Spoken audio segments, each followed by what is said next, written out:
Kur'an aramzalыкка үйрөтөt. 3-сүрө 28 аятта мындай дейт. Ыймандуулардан башкаларды, капырларды дос кылбасын. Кимде-ким муну жасаса, дос кылса, анын Аллах менен эч кандай байланышы жок. Бирок алардан сактануу үчүн жасасаңар күнөө эмес. Аллах силерди өзүнөн сестендирет. Кайтуу Аллахка гана. Бул аятка ылайык буга чейин айтып келгендей эле Аллах дагы мусулмандарга же имандууларга айтып атат. Мусулмандардан башкалар менен, капырлар менен такыр дос болбогула. Дос кылбасыңар дейт. Эгерде капырлар менен дос болсоңор, анда Аллах менен эч кандай байланышыңар жок дейт. Капыр менен такыр дос болбош керек. Эгерде дос болсоң, бул чоң күнөө. Анда Аллах менен сен эч кандай байланышың жок. Бирок, бирок деген бир исключение бар экен.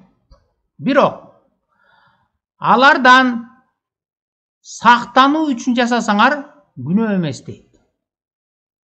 Ол 33 деген цифрада астында түшүндүрмө берип атат. Ал эмне деген сактануу экен? Алар тараптан келүүчү жамандыктан сактануу үчүн жасасаңар күнөө эмес.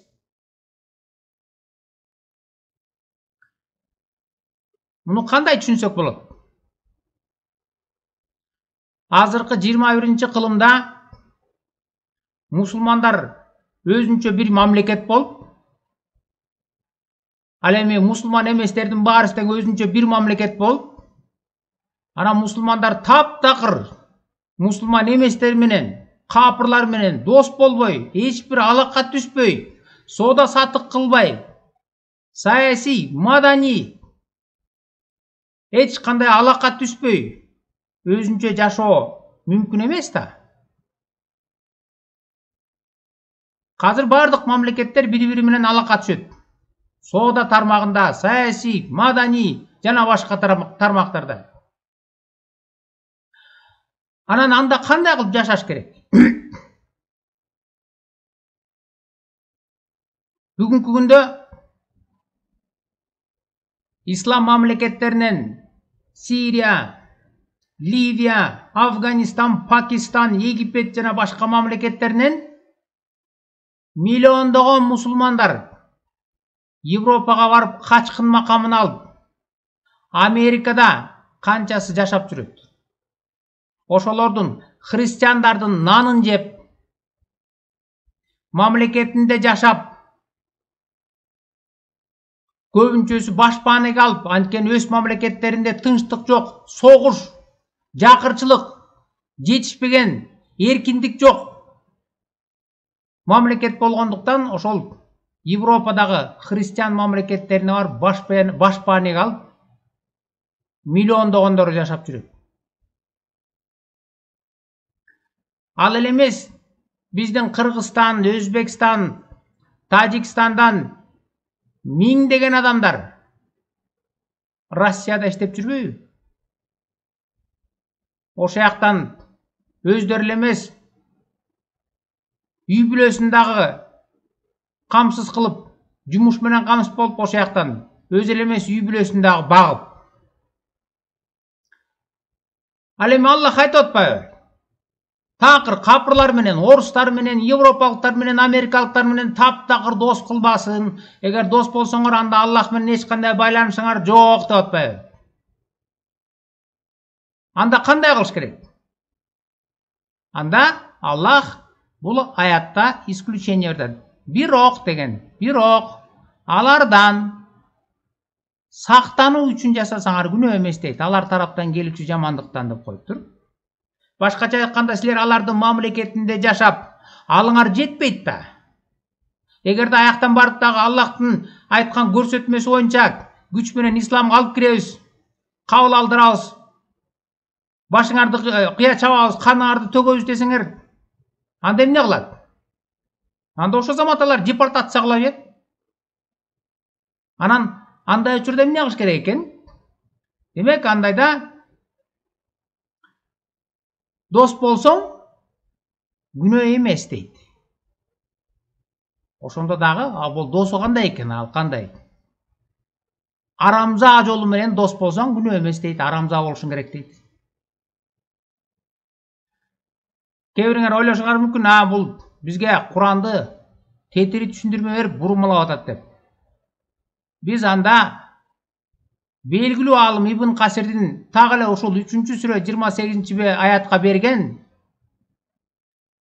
тафсирин карап көрөлүчү.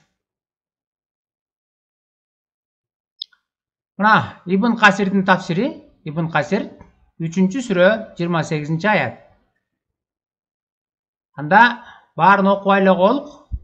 Бизге керектүү жерин окусак, жанагы аятка мындай деген түшүндүрмө берет.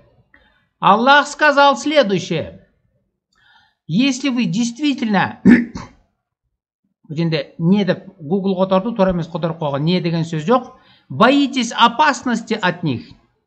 Значение: за исключением тех верующих, которые в некоторых областях или временах опасаются за свою безопасность от неверующих.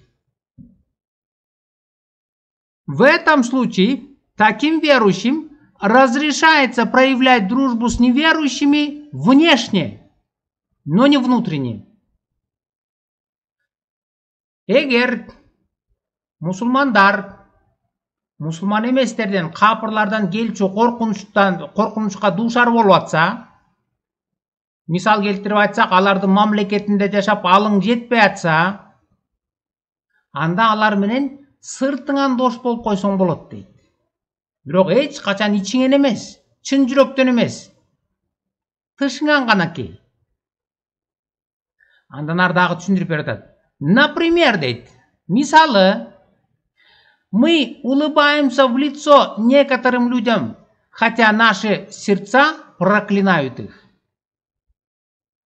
Биз сыртыбыздан адамдарга күлүп коебуз, а ичибизден аларды каргайбыз дейт. Муну арамзалык дейбизби?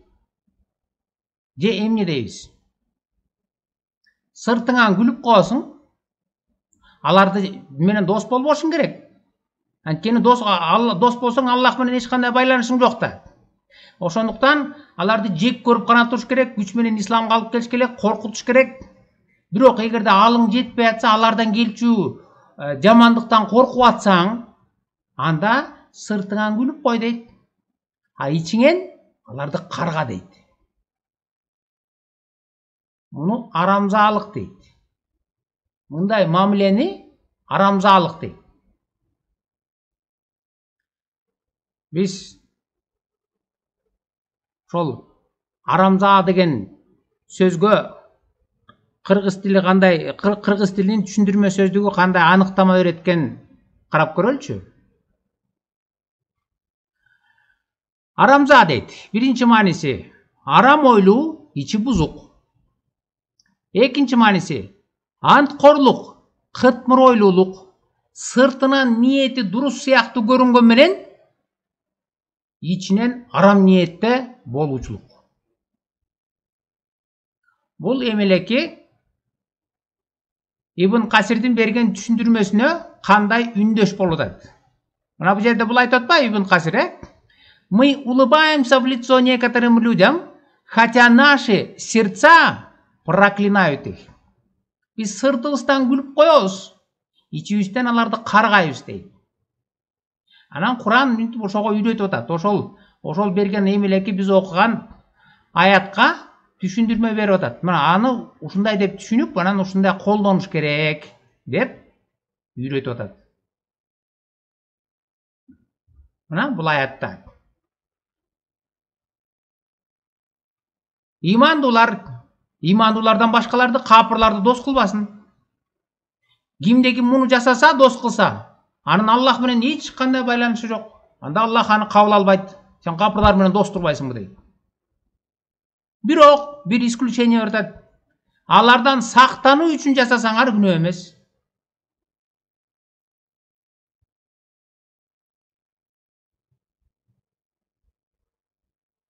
Кудай ушинтип үйрөтөбү? Ушундай арамза бол. Мусулмандардан башканын баарысы тең капыр, алардын баары тең кир, ыплас. Алар менен такыр дос болбо. Эгер дос болсоң, анда Аллах менен эч кандай байланышың жок. Ал күнөө болот деп. Анан бирок бир исключение бар, бир жол бар. Эгерде алардын мамлекетинде жашап, нанын жеп, жакшылыгын көрүп, өз мамлекетиңде жашай албай ошолордун мамлекетинде жашап, анан өзүң эле эмес үй бүлөңдү дагы багып атсаң, анда алардан сактануу үчүн жасасаң күнөө эмес. Башкача айтканда, тактап айтканда, сыртыңан аларга күлүп коюп, ичиңен аларды каргап жүрө берсең, күнөө эмес. Ушундай бул Аллахтын көргөзгөн жолу. Эгер мындай кыял жорук же болбосо мүнөздү атап айтсак, арамза бол дейт. Ушундай арамза болсоң, анан Аллахка жагасың. Эгер арамза болбой, аяктан чын жүрөгүң менен дос болуп алсаң, анда бул күнөө. Анда Аллах менен эч кандай байланышың жок сенин. Деп Кудай үйрөтөбү?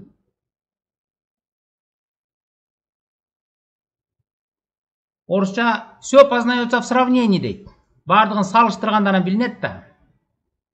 Эми чыныгы Кудайдын сөзү Библия эмне деп үйрөтөт экен? Ошону карап көрөлүчү. Арамза бол дейт бекен, же арамза болбо дейт бекен? Библияда псалом бар. Аны мусулмандар Забур деп коет. Псалом 17-ci псалом 26-27 стихтеринде мындай деп жазылат. С милостивым ты поступаешь милостиво, с мужем искренним искренно, с чистым чисто, а с лукавым по лукавству его. Бул жерде псаломду жазган адам айтып атат, Кудайга кандай адам жагарын. Кудайга дейт, искренний адам жагат дейт. Искренний менен Кудай искренний мамиле кылат дейт. Муну атайын орусчасын алдым, анткени кыргызча искренний деген сөз так которулбайт экен. Сөздүктөн карасаңар интернеттен, муну чын жүрөктөн деп которуп коюптур. Анткени искренний деген сөз бизде жок. Искренний деген бул адамдын ичи тышы сыртында. Ичинде эмне болсо бүт ошол тышында.